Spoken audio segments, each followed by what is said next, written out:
Muy buenas tardes. ¿Cómo está el espíritu después del almuerzo? Son las 3 de la tarde. Estamos un poco cansados, parece, ¿verdad? Tenemos que tratar de recuperar las energías. Bueno, en primer lugar quiero agradecer al anfitrión, señor viceministro de la República de Panamá, también a los colegas de la mesa, a tan selecto auditorio. Un cariño especial también a Ermelinda, nuestra embajadora internacional, una persona que ha hecho muchísimo por la educación en Paraguay, a quien le tenemos un gran aprecio. Hoy está entregando justamente también su cargo luego de 3 años de un incansable trabajo. Baisa pa pende kaaru, abeite, pende apitepe, arua ite enviapó, amombe uana. En guaraní significa muy buenas tardes. Estoy muy contento al estar aquí con ustedes y estoy trayendo algunas cosas también para compartir. Somos desde México a Tierra del Fuego una cultura única con diferentes matices y eso es lo que nos hace fuertes. También quiero compartir con ustedes, estuvimos hace unos días intercambiando algunas opiniones con algunos colegas, con algunos filósofos, tomando café para no decir que estábamos tomando otra cosa, estamos tomando una gaseosa. Hannah Arendt, arqueóloga del pensamiento, y fue una extraordinaria pensadora política y una de las grandes referentes de ese pensamiento del siglo XX, en aquel contexto en donde surgieron aquellos grupos, las ideas totalitarias, los movimientos. Decía Oppenheimer hace poco, Andrés Oppenheimer, basta de historias, es decir, América Latina es un continente enamorado de su pasado, sin embargo el Asia es un continente que mira al futuro, pero no podemos olvidarnos de nuestras raíces, de nuestra identidad. Tenemos que tratar de combinar ambas cosas, porque el ser humano es dialéctico en esencia. Y decía que en las antípodas de la violencia encontramos la paz, el amor, el respeto y también el discurso, puesto que la violencia es el extremo opuesto del discurso. Decía también Hannah Arendt, la profunda crisis ecológica que vive hoy el planeta tiene su origen en la utilización desmedida de tecnologías. Y finalmente aquí viene la gran pregunta epistemológica que resume toda su vida y su obra. ¿Es oportuno y eficaz o es oportuna y eficaz la no violencia ante las exigencias de la realidad histórica? Ella había formulado esta pregunta en el siglo XX y tiene tanta perennidad. El año pasado en la República del Paraguay se desarrolló este encuentro, fue en la sede del Congreso, muchos de los que están acá quizá estuvieron. Ese era el contexto también en que nos cupo al actual ministro de Educación y Ciencias, el doctor Enrique Riera, ocupar la cartera de Educación y en mi caso ocupar el viceministerio de la Subsecretaría de Educación Superior. Y era un momento culminante, era un punto de inflexión en nuestro país, porque se desarrollaban 2 grandes movimientos.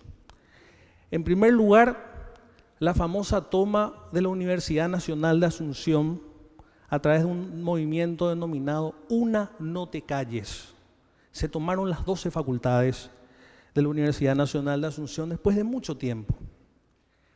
Por otra parte, se produce el fenómeno de la toma de 158 colegios. Imagínense, a nivel país, simultáneamente, 158 colegios por la Federación Nacional de Estudiantes Secundarios y por la Unión Nacional de Estudiantes del Paraguay. Eso posibilita la salida de la entonces ministra de Educación, y la educación y el sistema educativo paraguayo entran en una profunda crisis. Estos estudiantes no pedían trabajo para sus padres, estos estudiantes no pedían realizar más actividades festivas, no pedían nada raro, sino pedían mejor educación, pedían educación de calidad, pedían mayor cobertura tecnológica en un proceso en donde las brechas digitales, al menos en nuestro país, están bastante acentuadas. Tuvimos que desarrollar una serie de medidas y una serie de estrategias para conversar con estos chicos que tomaron las instituciones educativas y las universidades para tratar un poco, quizá evocando esa famosa hora americana de la Reforma Universitaria de Córdoba, que el año que viene está cumpliendo 100 años, el 15 de junio de 1918 en Córdoba. Eso tuvo un impacto en toda América Latina cuando se planteaban reformas sustanciales al sistema universitario en aquel entonces y que hoy siguen vigentes. Paraguay, que en la década de los 90 se ocupó por la cobertura, teníamos prácticamente un alto índice de analfabetismo y a principios de los 90 se inicia el proceso de la reforma educativa. Entonces, la cobertura, ampliar las instalaciones, se empezaron a crear varias escuelitas, varios colegios, quizá con poca capacidad del Estado de poder dar respuesta a esas necesidades. Entonces los padres, los vecinos, las iglesias, los municipios se unieron como para colaborar y empezar a construir aulas, porque la idea era ampliar la cobertura y que la educación llegue a la mayoría de los niños y jóvenes. Esta situación finalmente generó que de un tiempo a esta parte, en la República del Paraguay, seguramente por el flagelo de la corrupción, cada 3 o 4 días caía una escuela, caía la viga, caían los techos, caían las pilastras. Los chicos tenían que ser movilizados a una parroquia, a un centro comunitario. Se hablaba de la existencia física de bibliotecas que no existían. Se había creado una famosa ley del FONACIDE como para destinar fondos y que las municipalidades y gobernaciones se encarguen de dar cobertura a esas instituciones educativas. Y el resultado era justamente una precarización cada vez más acentuada en el Paraguay. Entonces, esa situación histórica nos puso ante un escenario en el que nos encontramos con la obligación y el determinismo de tener que actuar para poder corregir los males endémicos en algo que para nosotros es tan fundamental para dar el salto adelante, que es la educación. Imagínense, y este proceso transformacional y toda esta corriente que se instala en nuestro país viene de la mano de estudiantes secundarios y universitarios.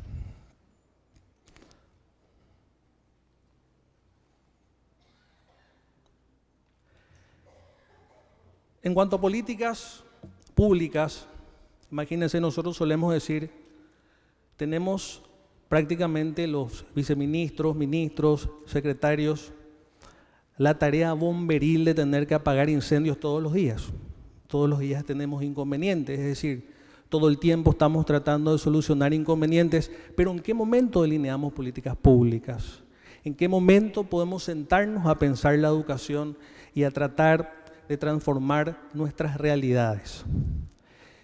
Tenemos básicamente dentro de lo que es el Plan Nacional de Desarrollo, lastimosamente me están presentando la otra presentación, en realidad yo había hecho unas correcciones, pero no importa, vamos a tratar de plantear de esta manera. El Plan Nacional 2030 es el plan estratégico del Gobierno Nacional que plantea 3 ejes fundamentales: lucha contra la pobreza, desarrollo económico inclusivo e inserción de Paraguay en el mundo. De estos 3 ejes estratégicos, nosotros incorporamos la Agenda Educativa 2013-2018, que tiene que ver justamente con los compromisos internacionales que hemos asumido, los compromisos a nivel nacional, que fundamentalmente son los soportes de nuestra acción de gobierno, y trabajamos de acuerdo a estos criterios transversales. La transparencia, ya les había relatado al principio cuál era la situación del sistema educativo en todos los órdenes. Acá lo importante es transparentar los procesos. Por primera vez nosotros empezamos a trabajar sobre la base de un catastro. Teníamos nosotros o no teníamos una idea acabada de cuántos estudiantes teníamos nosotros a nivel nacional. Con toda esta política de gratuidad a la educación destinábamos fondos, pero necesitábamos saber realmente con cuántos estudiantes contábamos, y se crea el registro único del estudiante, que nos permitió tener, diríamos, un dato oficial o una estadística oficial de los alumnos inscritos desde el nivel inicial hasta el último año del bachillerato. La intersectorialidad: iniciamos un proceso para incorporar a todos los actores, tanto públicos y privados, sociedad civil, las fuerzas vivas, como para poder cumplir los ejes estratégicos trazados en lo que es el Plan Nacional de Desarrollo y la Agenda Educativa del quinquenio. En lo que respecta a multilingüismo e interculturalidad, nosotros somos un país bilingüe. Constitucionalmente tenemos 2 idiomas, somos una cultura guaraní muy arraigada en la esencia, pero teníamos una grave dificultad. No existían políticas públicas que puedan incorporar a los pueblos originarios en la educación superior.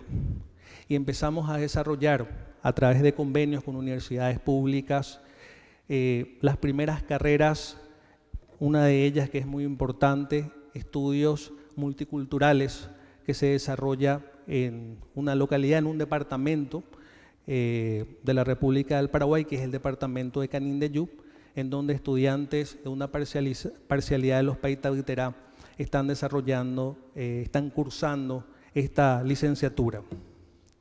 También a través de políticas de becas estamos trabajando muy de cerca, ya sea con la Secretaría de Políticas Lingüísticas y también con el Instituto Nacional de Pueblos Originarios, la incorporación de nuestros hermanos a el sistema educativo y fundamentalmente a educación superior. En lo que respecta a inclusión, tenemos 3 ejes. Ya les hablé de los pueblos originarios, sumamos lo que es inclusión y estamos desarrollando a nivel universitario 2 carreras: Ciencias de la Educación para Sordos y también Trabajo Social. Estas carreras se desarrollan en un 100% en lenguaje de señas. A mí felizmente me corresponde desarrollar el lenguaje de señas, no yo, ¿verdad?, mi intérprete, una materia que tiene que ver con metodología del aprendizaje científico. Y hasta mis alumnos me han dado un nombre, ¿verdad?, en lenguaje de señas, que es así y que es así. Significa el profesor de los cabellos blancos. Entonces, es una experiencia muy importante y que nos interpela y nos exige. Imagínense poder transmitir conocimientos muy técnicos, muy científicos en lenguaje de señas. Hay una dificultad en términos de acepciones, un lenguaje científico que no termina de desarrollarse en ese lenguaje convencional, pero nos interpela y trabajamos, porque no solamente colocar rampas, no solamente es ocuparnos de la accesibilidad, sino también hay que insertarlos en el sistema, y eso es lo más complicado. Porque muchos suelen decir, en nuestra política inclusiva tenemos las rampas, respetamos las señalizaciones, tenemos el sistema braille, pero hay que crear ofertas educativas para que ellos puedan insertarse también al sistema. Bien. También tenemos en uno de los ejes de inclusión lo que nosotros denominamos políticas de educación para personas en contexto de encierro. Esa también es una gran deuda para nuestro país, porque no tenemos nosotros una política de reinserción clara y real y efectiva de las personas que están cumpliendo una condena y que en definitiva luego tienen que reinsertarse socialmente. Entonces estamos promoviendo mucho lo que es educación técnica profesional y también alfabetización de adultos al interior de las penitenciarías del país. Bueno, entonces tenemos las caracterizaciones, consolidación de la educación en la diversidad y la inclusión, desarrollo infantil temprano, esto también para nosotros es fundamental, las aulas de 3 años, fortalecimiento institucional, aseguramiento de la calidad de la educación y fundamentalmente el fortalecimiento de la educación superior. Estábamos pasando por una serie de crisis también y por primera vez el año pasado pudimos lanzar el Catastro Nacional de Carreras. Imagínense en un proceso en donde muchos países hoy están luchando por el aseguramiento de la calidad, la internacionalización, carreras acreditadas en el sistema Arcusur. Y bueno, nosotros para estar a tono con esas grandes exigencias también tuvimos que iniciar todo un proceso. Bien, en cuanto a nuestros objetivos, para el 2030 velar porque todas las niñas y todos los niños terminen los ciclos de la enseñanza primaria y secundaria, que ha de ser gratuita, equitativa y de calidad y producir resultados escolares pertinentes. 51.200 estudiantes beneficiados en 860 instituciones educativas con mejores oportunidades para la adquisición de competencias.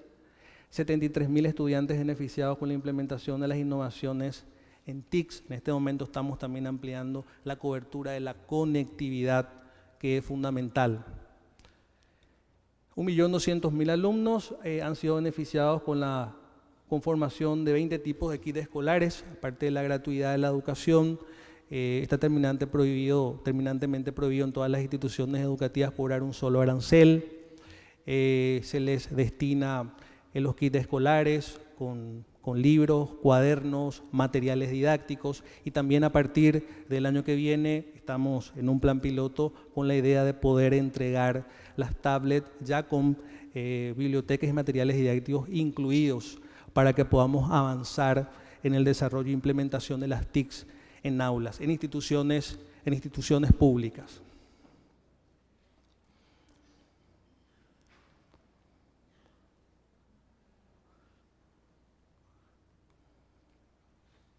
Bien, también nosotros quisimos reflotar un proyecto que, imagínense, hacia 1857, un presidente llamado Carlos Antonio López había iniciado un proceso y envío de becarios al extranjero. En ese contexto fueron casi 300 o 400 jóvenes para perfeccionarse en diferentes ramas del conocimiento. Y después de mucho tiempo reflotamos lo que nosotros llamamos las becas Carlos Antonio López, la becal, y en este momento tenemos casi 1.000 estudiantes paraguayos formándose en las mejores 300 universidades ranqueadas de Europa.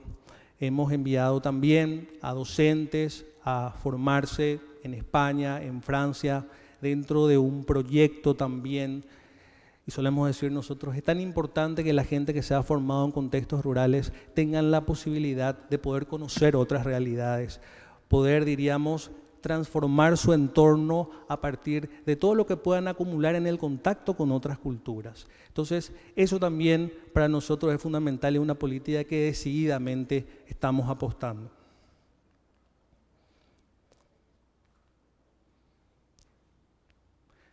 Acciones específicas implementadas en el marco de la educación para la paz, Seminario Internacional de Educación en Derechos Humanos en la Educación, Seminario Internacional Buenas Prácticas en Derechos Humanos, Curso de Derechos Humanos y Cultura de Paz, Curso Virtual de Convivencia para la Paz en las Escuelas. Hemos logrado también, a través de la Dirección de Currículum, implementar dentro de un contexto de reforma educativa y que estos contenidos de cultura para la paz puedan ser incorporados en la malla curricular desde lo que es la escolar básica y también la educación media.